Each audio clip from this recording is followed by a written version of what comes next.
The Sussexes were gifted the gorgeous five-bed cottage on the Windsor estate on their wedding day by Queen Elizabeth. The Duke and Duchess are being evicted from Frogmore Cottage as King Charles is reportedly planning to give the Windsor home to the disgraced Prince Andrew. While Harry and Meghan only resided on the property for 6 months, they made costly renovations with taxpayers' money.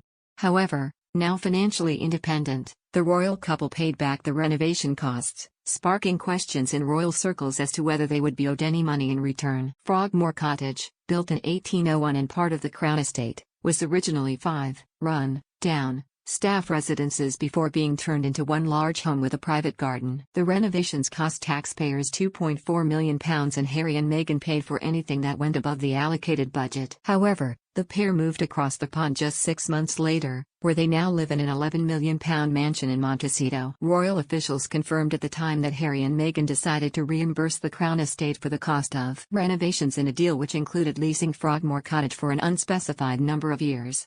The Duke and Duchess claimed that the mass refurbishment would mean their family would always have a place to call home in the United Kingdom, despite pursuing careers stateside.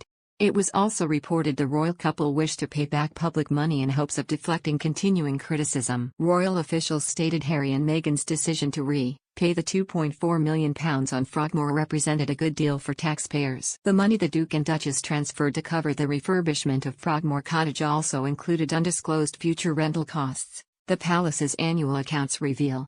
The 74-year-old monarch has reportedly transferred the property to the disgraced Prince Andrew, who is reportedly being forced to move out of his current residence, the Royal Lodge, which he has occupied since 2003, The Sun has claimed. A source told the publication, however, that Andrew is resisting the eviction from the 30-room mansion in Windsor Great Park. The royal pair are also allegedly funding the general upkeep of the Windsor home, including maintaining the garden, with the taxpayer-funded sovereign grant effectively acting as the landlord, the Daily Mail reports. However, following reports that Harry and Meghan paid several years of rent in advance, the sudden termination of their lease sparked questions in royal circles as to whether they would be owed any money back as King Charles evicts the pair and plans to hand the keys over to Andrew. This revelation comes after it was announced the royal pair had been evicted as King Charles started the process one day after Prince Harry released his bombshell memoir Spare.